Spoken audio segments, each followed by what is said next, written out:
नमस्कार दोस्तों, कैसे हो सभी लोग। आई होप सब लोग अच्छे होंगे। बीएसएनएल जेटीओ का नोटिफिकेशन आउट हो चुका है, जूनियर टेलीकॉम ऑफिसर, जहां पे 100 पदों पे आपके पास रिक्रूटमेंट किया जाएगा, जहां पे इलेक्ट्रिकल, इलेक्ट्रॉनिक्स, आईटी, सीएस सभी ब्रांचेस यहां पे एलिजिबल हैं। एक एक करके समझ लेते हैं कि यहां पे इस एग्जाम की फॉर्म फिलिंग कब से होगी और आपका एग्जाम कब तक आपका कंडक्ट करा दिया जाएगा और क्या सिलेबस है।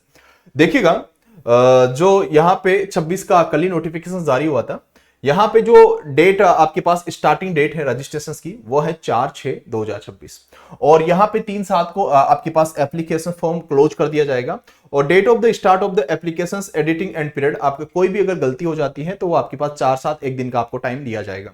उसके बाद date time end of application rating period end आपके पास जो एग्जाम कंडक्ट कराया जाएगा वो सीबीटी बेस पे होगा, वो अगस्त में कंडक्ट करा लिया जाएगा। अगली बात यहां पे हम देखते हैं तो यहां पे जैसे कि एसटी, एससी, ओबीसी इनमें रिलैक्सेशंस भी हैं, जैसा कि यहां पे मिलता हुआ आया है। मैं आपको बता देता हूं कि टोटल जो वैकेंसी है सभी जोन के अंदर, चाहे उड़ीसा के अंदर हो चाहे राजस्थान के अंदर हो, सब जगह इन्होंने बता रखा है कि टोटल 100 पदों पे वैकेंसी यहां पे रिलीज की गई है। यहां पे देख लीजिएगा कि इसके अंदर क्या एलिजिबिलिटी क्राइटेरिया है और दूसरी बात यहां पे कौन कौन सी कैटेगरी में कितना कितना रिलैक्सेशन है। अगर आप ईडब्ल्यूएस, ओबीसी, अनरिजर्व कैटेगरी से हो तो आपके पास 30 ईयर का यहां पे एज लिमिट है। ओबीसी एनसीएल से हो तो 33, 3 साल का रिलैक्सेशन। एससी एसटी से हो तो 35 साल तक आप लोग एलिजिबल हो। अगर आप एक्स सर्विसमैन हो तो उसके लिए पीडब्ल्यूडी और आपके पास अनरिजर्व ईडब्ल्यूएस, ओबीसी इनके लिए दे रखा है 40 ईयर, 43 और आपके पास 45 ईयर। और यहां पे अगर बीएसएनएल एम्प्लॉय हो तो उसके लिए भी यहां पे उन्होंने दे रखा है age limit. BSNL employ PWBD से है तो आपके पास ये एज लिमिट यहां पे दे रखा है। अगर इसके हम बात करते हैं बेटा सिलेबस की, ओके, तो सिलेबस देख लीजिएगा।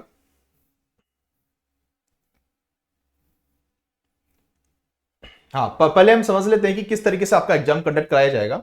आपके पास टोटली 3 हार्स का सीबीटी बेस आपके पास कंप्यूटर बेस्ड आपका टेस्ट होगा, जहां पे अगर इंजीनियरिंग स्ट्रीम की हम बात करते हैं सेक्शन 1 में 200 मार्क्स का होगा, जिसके अंदर 50 क्वेश्चंस होंगे। इंजीनियरिंग स्ट्रीम सेक्शन 2 होगा, वो भी 200 मार्क्स का होगा, वहां पे भी आपके पास 50 क्वेश्चंस होंगे। जनरल एबिलिटी टेस्ट जहां पे होंगे 80 मार्क्स का होगा, जिसके अंदर 20 क्वेश्चंस होंगे।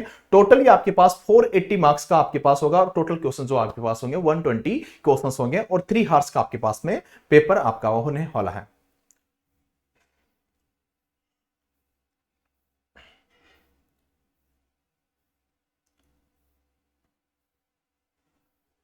अब देख लीजिएगा इसका जो सिलेबस है वो मैं आपको बता देता हूं। ये सिलेबस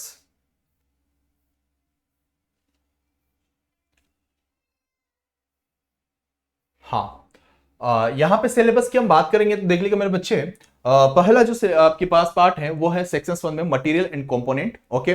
सेकंड है आपके पास physical electronics and electronic devices and IC. Network theory, basic electrical आपके पास में ईएमएफटी आपके पास पूछा गया है।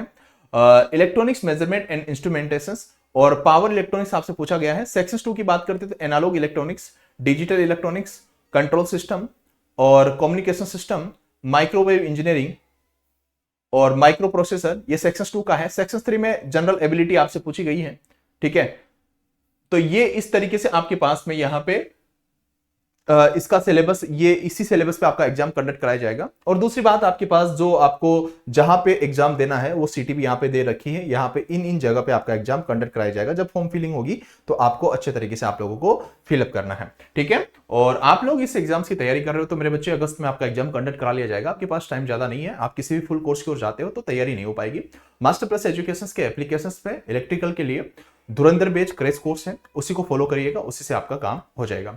चलेगा। Thank you, take care, love you and good bye.